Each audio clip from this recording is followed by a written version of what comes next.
Hello, and welcome to Beautiful Losers of History, Episode 2, The Dawn of a Nation.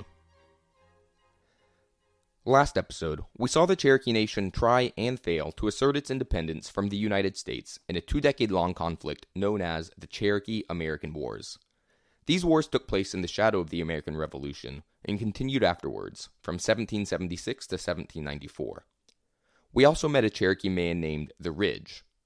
As a child, the Ridge was forced to flee with his family into the wilderness to escape the devastation wrought by these wars. Growing up in isolation, the Ridge learned the warrior traditions of his people and fought in the last stages of the Cherokee-American Wars. In 1793, he joined a military campaign led by a Cherokee chief named Doublehead. Doublehead's brother, a chief named Old Tassel, had been murdered by Americans despite being part of a diplomatic mission.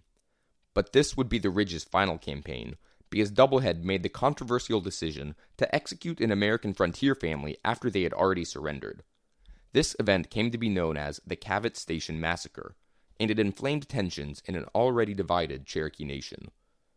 In this episode, these tensions will only increase as the Cherokee grapple with the rapid developments within their nation. Every aspect of Cherokee society, from politics to law to economics and agriculture, will undergo major changes.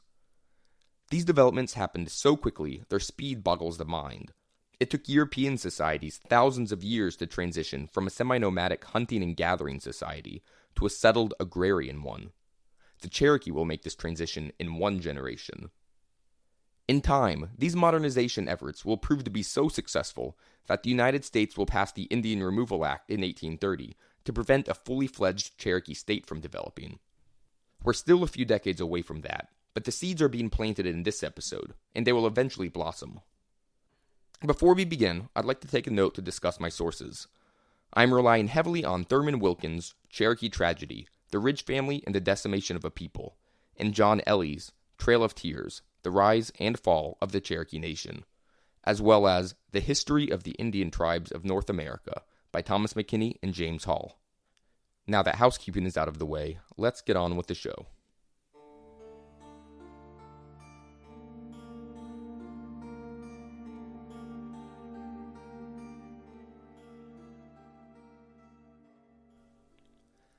We ended the last episode in 1793 at the Battle of Hightown, where a Tennessee militia decisively defeated Cherokee forces.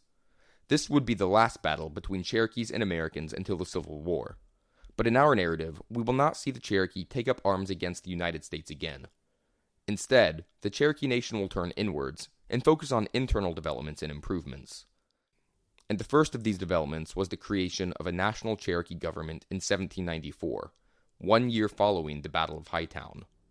Now, I've been referring to the Cherokee Nation, but technically that's inaccurate. Before 1794, there was no Cherokee government or Cherokee Nation. The Cherokee people were highly decentralized, and their society was organized into a system of clans. A person's identity was shaped by the clan they were a part of, and each clan had its own traditions and philosophies. The Cherokee were a matrilineal society, which meant that children inherited their mother's clan, so you couldn't marry somebody within your clan because it was considered incestuous. A Cherokee could move from one town to another, but no matter where they lived, their clan identity came first. Historians believe that there used to be more clans in the past, as many as 14, but at the time of our podcast, there were just 7. And sorry in advance for my mispronunciations, but in the Cherokee language, these clans were the Aniwaya clan, the Aniahawi clan, the Anitsuitsuka clan, the Anigilohi clan, the Anigogdagewi clan, the Anisahoni clan, and the Aniwodi clan. In English, these are the Wolf clan, the Deer clan, the Bird clan, the Longhair clan, the Wild Potato clan, the Blue clan, and the Paint clan. I mentioned this before, but there was no Cherokee government before 1794, though there were tribal councils. But these were not national governments in the modern definition. At these councils, representatives from each of the 7 clans attended and temporarily appointed a council chief. But these chiefs mostly served as mediators between the clans or as representatives when negotiating with British or colonial governments. They had no real power over the Cherokee people, and the clans still dominated. Coincidentally, this resembles the government of the United States around this same time under the Articles of Confederation, where people identified with their states and the national government had no real power. But I digress. Clans were also responsible for maintaining social order. The most notable demonstration of this came in the form of what's known as the blood law. And just a heads up, the blood law will play an important role in this podcast, so you might want to pay attention. The blood law was the foundation of traditional Cherokee communal justice. It was similar to the European concept of an eye for an eye, but the blood law held that blood must be spilled for blood. Under the blood law, if a Cherokee man was murdered, his clan was responsible for killing the murderer. This was true even if the original death was accidental. And if the killer could not be found, the victim's clan could execute his nearest relative, even if they had nothing to do with the killing. The problems with this approach to justice are obvious. A revenge killing, especially against a person uninvolved with the crime, can easily provoke another revenge killing in response. This would provoke a cycle of revenge-based violence between clans similar to medieval Europe, where noble families engaged in violent feuds that lasted generations. For the Cherokee in the end of the 18th century, this clan-centric approach to governance was showing its limitations. All of this changed in 1794 when a national tribal council established a permanent Cherokee government for the first time. The way the council worked was that Cherokee towns would send a representatives to the council to select a principal chief of the nation. The principal chief was analogous to the recently created position of the American president, while the national council functioned similar to the American Congress. Every Cherokee town selected a representative to serve in the national council, and in 1796 the town of Pine Log, in what is today northern Georgia, selected the Ridge to represent them. I mentioned this last episode, but the Ridge was notably poor. His parents had died, and he was responsible for raising his younger siblings. McKinney and Hall write that, when he first arrived at the National Council, quote, he had no property, but the clothes he wore, a few silver ornaments, and a white pony, stinted, old, and ugly. They go on to say, when Ridge presented himself before the assembled nation, wretchedly mounted and in meager attire, he was held in such contempt that it was proposed to exclude him from the council. But the old men invited him to a seat near them and shook him by the hand, and the younger members, one by one, reluctantly extended to him the same sign of fellowship. Now, I personally think that McKinney and Hall may have embellished this anecdote. The snobby rich kids turning their nose up at the poor kid isn't just the formula for countless teen movies. It's a storytelling trope as old as time. But it is true that the Ridge was poor and out of his element, so in his first appearance at the National Council, he didn't even speak. It didn't take long for the Ridge to find his voice, though, because at the second National Council he attended, he proposed a radical measure: the abolition of the blood law. Specifically, he proposed that clans should no longer be allowed to seek revenge for accidental deaths, nor should clans be allowed to punish a relative of a murderer if the original killer could not be found. The Ridge argued against the injustices of the law, and the council agreed and supported the measure. As I said, no real government apparatus existed to enforce laws, so the Ridge proposed one. He would enforce it himself. The only thing he asked for was that the other chiefs give him their support.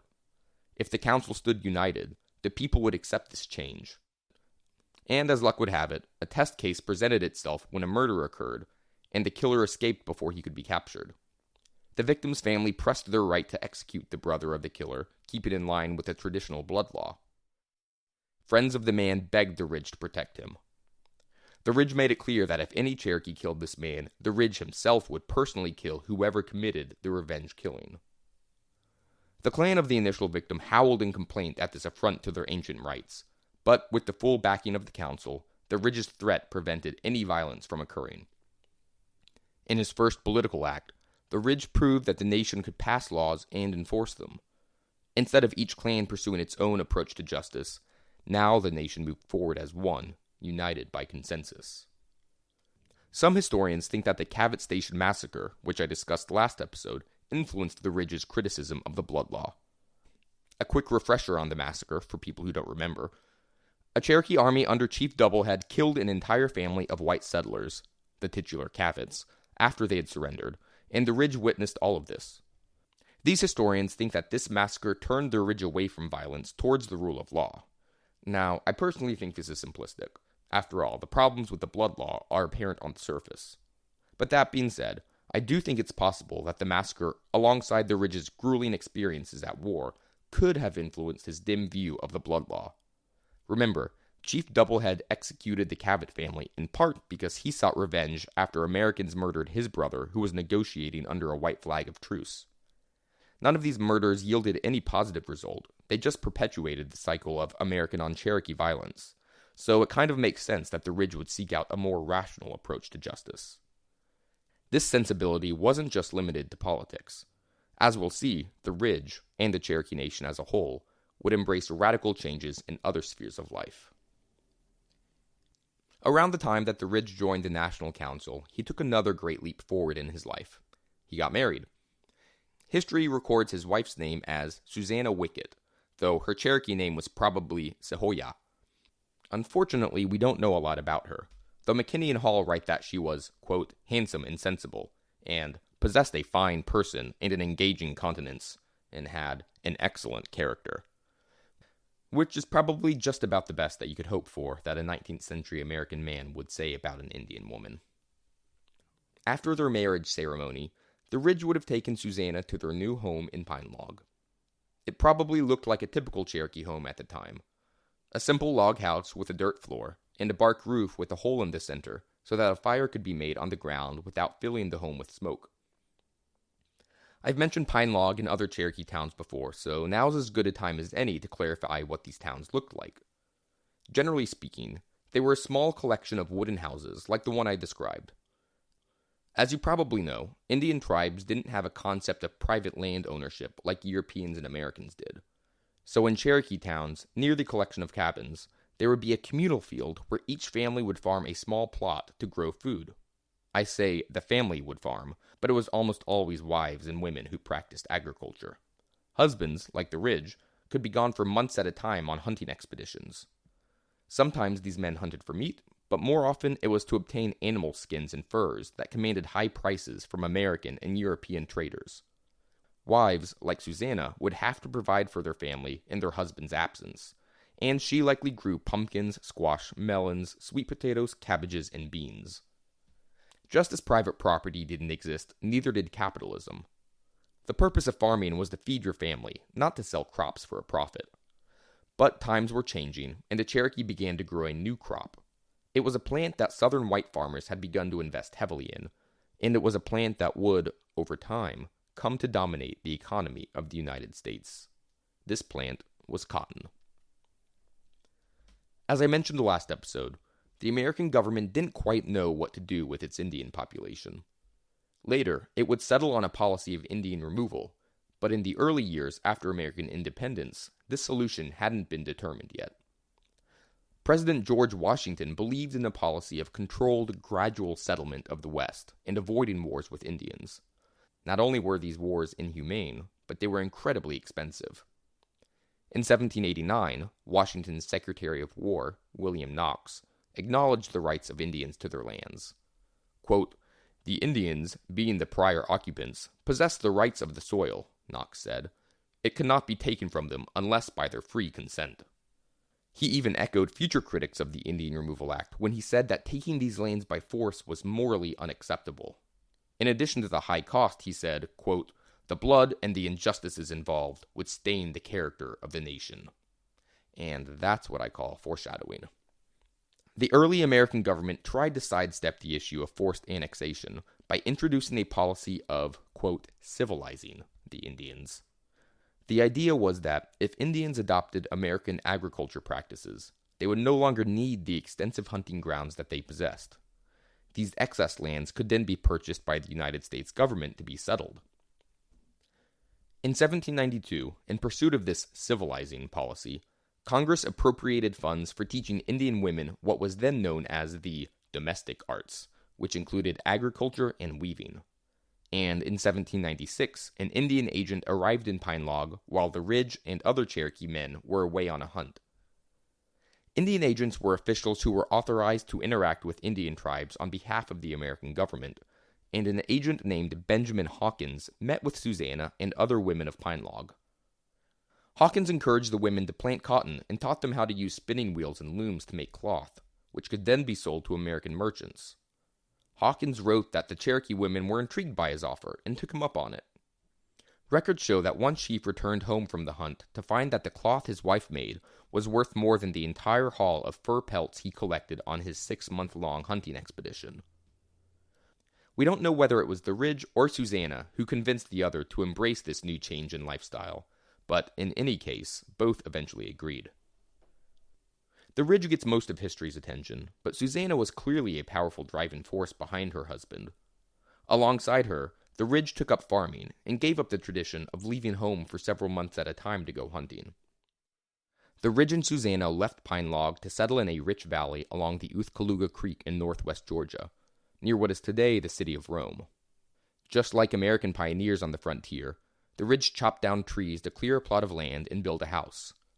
He must have had an eye for real estate because, over time, other Cherokee elite would follow and set down roots in the Uthkaluga Valley, and it was said that the Cherokee lived better there than in any other part of the nation. Soon they had their first child. I couldn't find her Cherokee name, but her English name was Nancy.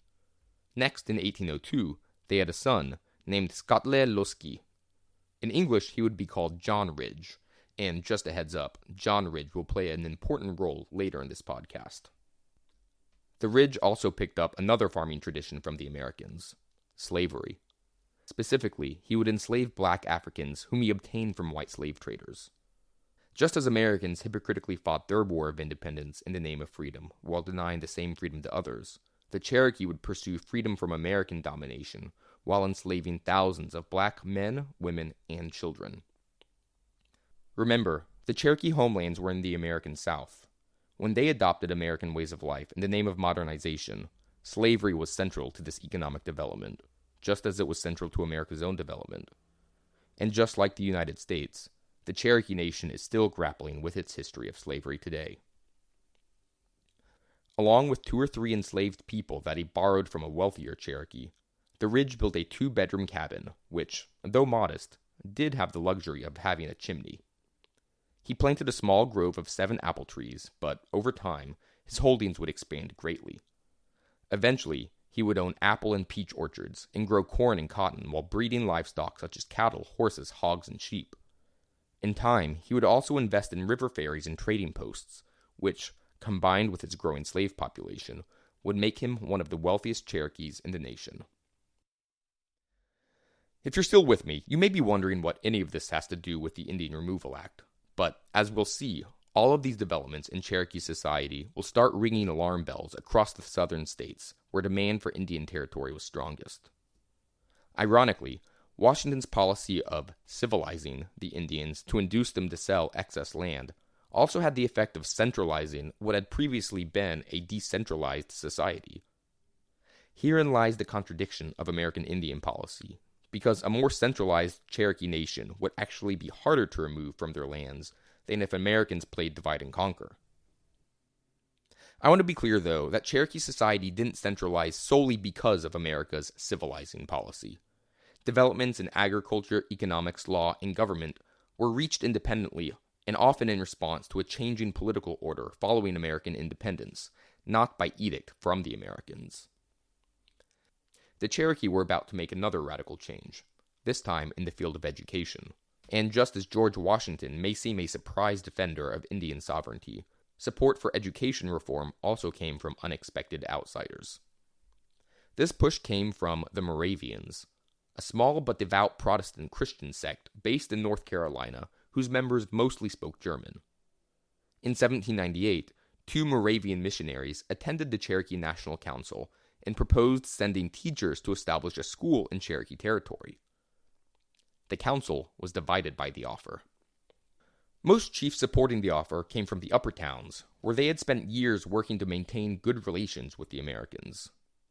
Gone were the days when the Indian and the white man could live in 2 separate worlds, and these chiefs believed that an American-style education would strengthen the next generation of Cherokee leaders. Americans often used deception and legal trickery when negotiating land deals with the Cherokee. They would promise cash and safety in exchange for land, but put it down in a contract that the Cherokee could not read. Often, American settlers would later arrive and claim ownership of a land that the Cherokee hadn't even realized they had surrendered. The only precaution the Cherokee had to prevent this was to hire an outside negotiator to represent them, which also carried the potential for abuse, because these representatives could also take advantage of them. The chiefs who supported the Moravians believed that a school could help train new leaders to become more self-reliant in these kind of negotiations. Most chiefs who opposed the Moravians' offer came from the lower towns. The lower towns had been built by the Cherokee who had evacuated their homelands because of American expansion. Quite understandably, they harbored more suspicion towards these outsiders who were promising to solve all of their problems. The leading voice opposed to the Moravians was none other than Chief Doublehead, the man behind the Cabot Station massacre. Doublehead asked the Moravians whether they were coming to preach or to teach. The Moravians replied by saying that they would do both. It was their holy duty to spread the word of God, and they could not separate the act of teaching from the act of proselytizing. Next, Doublehead asked if Cherokee children would be charged money for room, board, and clothing. Of course, the Moravians replied, for the children must learn the value of money. These were not the answers Doublehead wanted to hear, and he told the Moravians that they should probably go home. The council started to splinter, as chiefs representing the upper towns turned against the missionaries in response to these answers. But there were still a handful of chiefs who continued to lobby for the schools. Two of these chiefs were named Charles Hicks and James Van. Hicks and Van had a mixture of Cherokee and European ancestry. These mixed lineages weren't unheard of, though. Like clan membership, Cherokee identity was matrilineal, meaning that if you had a Cherokee mother, you were considered just as Cherokee as the next member of the nation. But Cherokee with European ancestry often had a degree of privilege because they were more familiar with American society, and thus could serve as ambassadors between Cherokees and Americans. Politically speaking, mixed-blood Cherokee often supported modernization efforts more than pure-blood Cherokee, and Hicks and Van were the leading proponents of modernization efforts on the council. They were also the Ridge's political mentors, so he deferred to them in the school fight. Hicks and Van were also among the wealthiest Cherokee in the nation, and they offered the Moravians land they owned to build a school, regardless of the council's vote. Tensions were high. If the National Council split on the matter, there was a risk that the delegates from the upper towns who supported the school could withdraw and set up their own national council. Doublehead relented and allowed a vote. After a slow, tense tally, he announced that the measure had passed. A school would be built by the Moravians. Hicks and Van would provide the land for the school, but Doublehead warned the Moravians that they could be evicted at any time if they did not live up to their end of the bargain. Van provided the Moravians a plot of land in the Uthkaluga Valley to build their school, but lest you think this was all done out of altruism, he chose a spot along a proposed road that the American government wanted to build between Augusta, Georgia, and Nashville, Tennessee.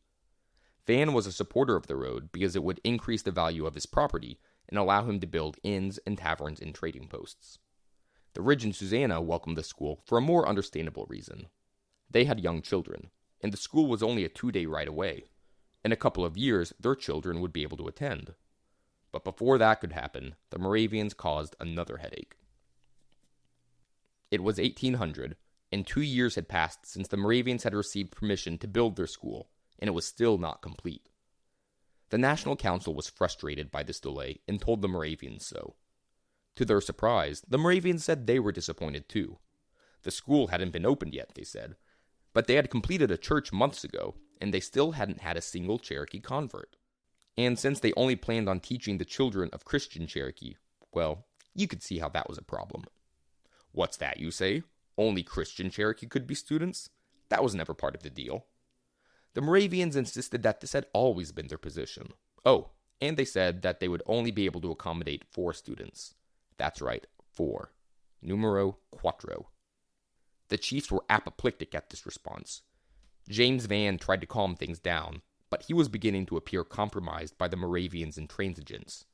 After all, wasn't it convenient that their so-called school was right on the proposed federal road that would enrich him?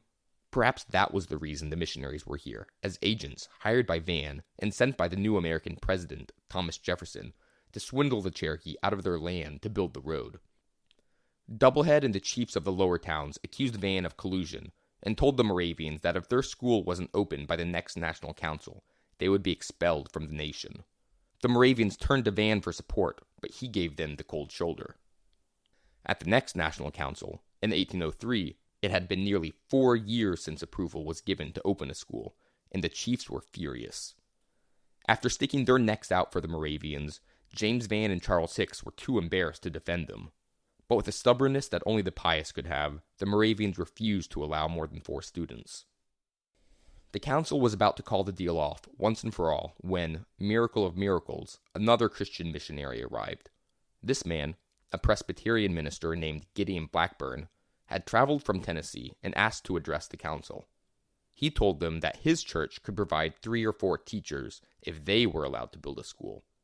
Moreover, each teacher could educate 25 to 30 Cherokee students each, which looked a lot more appealing than the Moravians' offer to teach only 4 students. Blackburn said the Presbyterians would also cover tuition, food, and uniform, versus the Moravians, who would charge for all of this. Also, Blackburn promised not to work to convert the students. Hymns would be sung, yes, and stories from the Bible would be included in the curriculum, but this was the case at every modern school in America, and it wasn't considered unusual. If an individual eventually chose to convert, Blackburn said that they would be welcomed with open arms, but the Presbyterians would not require it to attend the school. The council was elated at this offer, and the Moravians were left with egg on their face. Having been outmaneuvered by these richer, more popular Christians, they agreed to open the school within a year and admit more students, as well as to drop the conversion requirement. You may be wondering why I took you along on this strange detour from the narrative, but believe me, it's important. They got off to a rocky start, but in time, Christian missionaries would become the closest allies of the Cherokee.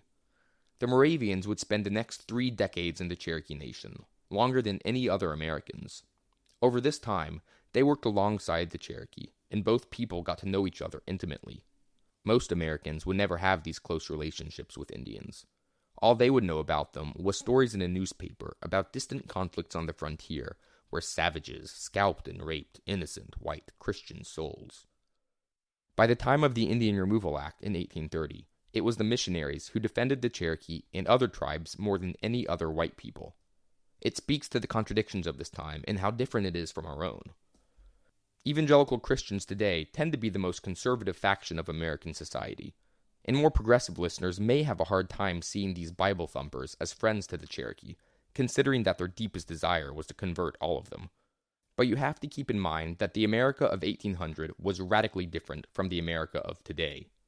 Christianity permeated all aspects of society, much more so than today, so any constructive or progressive movement would be made of devout Christians, just as any reactionary or conservative movement would.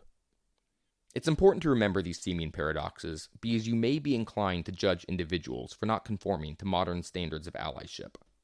Even these closest friends to the Cherokee still use terms like savages and civilization in ways that might make modern listeners wince. But know that this was common parlance at the time, and Cherokees who spoke English used this language and expressed similar sentiments. So I think it's important to focus on the broad strokes of the story and appreciate the complexity of all individuals involved, rather than get lost in the minutiae. With that being said, I'm going to end this episode with one last story, which wraps up the conflict between Doublehead on one side and Vann, Hicks, and the Ridge on the other.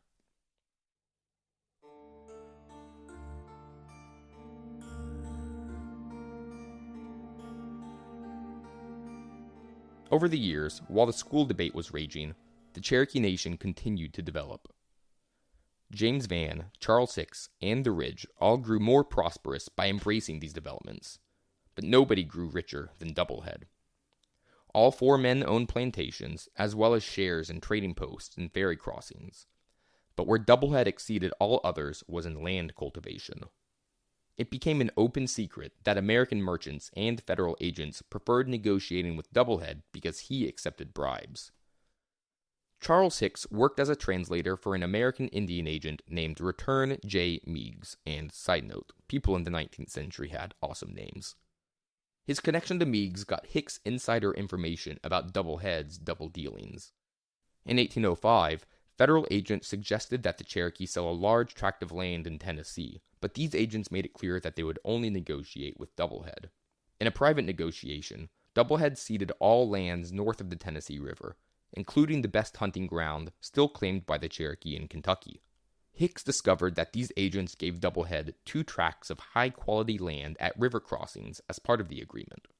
Adding insult to injury, Doublehead turned around and leased this new property to white farmers for a regular cash income, meaning that he wasn't even farming the lands he was bribed with, he was flipping it to the Americans. And it wasn't just the shady land deals that turned people against Doublehead. McKinney and Hall write that he was becoming increasingly tyrannical in his leadership.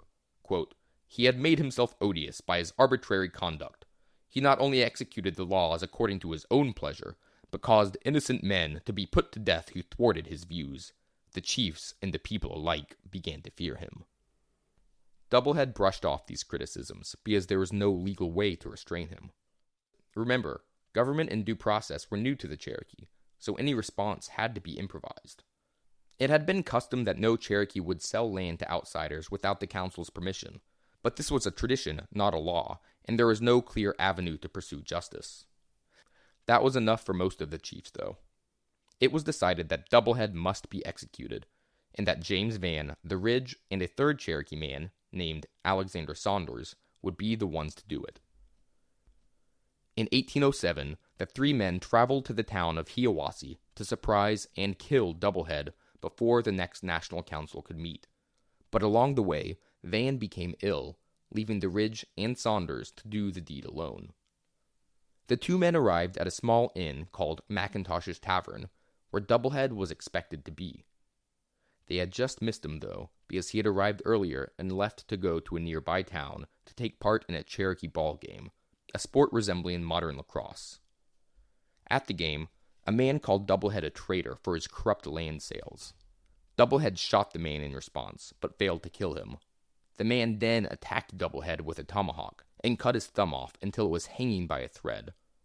Doublehead ultimately beat the man to death with his pistol. It was late at night when Doublehead finally returned to McIntosh's Tavern. He was reportedly drunk and agitated because of his earlier fight. By now, news had reached the tavern about the incident at the ball game. An old man chastised Doublehead over it, and an argument broke out. Another man cursed Doublehead and shoved a candle in his face. The atmosphere was tense. Nobody made a move until suddenly the Ridge jumped up, blew the candle out, and put a gun to Doublehead's skull and shot him. The bullet blasted through his jaw. The Ridge and Saunders escaped, thinking their deed was finished, but hours later, they heard that Doublehead survived his wound and that he was hiding out in the home of one of the Presbyterian teachers who had recently arrived in the nation. The Ridge and Saunders turned back, but now they were accompanied by 2 more men related to the man that Doublehead had killed earlier at the game. Say what you want about the man, but Doublehead wasn't lacking for enemies. The men arrived at the teacher's home before dawn, and when they did, they let out a war whoop and rushed into the room where Doublehead was recovering. Despite his injuries, which by now included a severed thumb and a bullet in his jaw, Doublehead leapt out of bed with a pistol in one hand and a dagger in the other. The Ridge and Saunders fired their guns, but both misfired. The Ridge leapt on Doublehead, and they wrestled to the ground before he could use his weapons, and it's a testament to Doublehead's strength that he was still able to fight at all. But he didn't last long. Saunders swung a tomahawk into the chief's head with such force that it took 2 hands and a foot pressed against Doublehead's skull to pry it loose. Finally, one of the men related to the man that Doublehead had killed earlier continued to beat his skull in with a shovel until it was crushed into a pulp. This brutality, motivated by revenge, goes to show that the lingering tradition of the blood law hadn't been forgotten yet. Exhausted, the men stepped outside and saw a small crowd had formed in response to the commotion. The Ridge addressed the crowd and explained their actions and under what authority he took them. Nobody seemed too upset, though. They all agreed that, however crudely, justice had been done. The first decade of the 19th century was an erratic one for the Cherokee. There were land secessions and political divisions, but it was also a time without war for the first time in memory. The Cherokee Nation was experiencing rapid developments in agriculture, education, law, industry, and economics, and many men, like the Ridge, were beginning to grow rich. Many in the nation hoped that these developments would stem the tide of future American expansion, and for a moment, it looked like they might be right. Next episode, we'll take a step back from the Cherokee narrative and focus on the rapid changes happening in the young American Republic at this same time. and just around the corner is another war between the Americans and the British. Though in this war, the Cherokee will side with their new American partner, hoping it will lead to a partnership of equals. Unless, that is, a young general named Andrew Jackson has anything to say about that.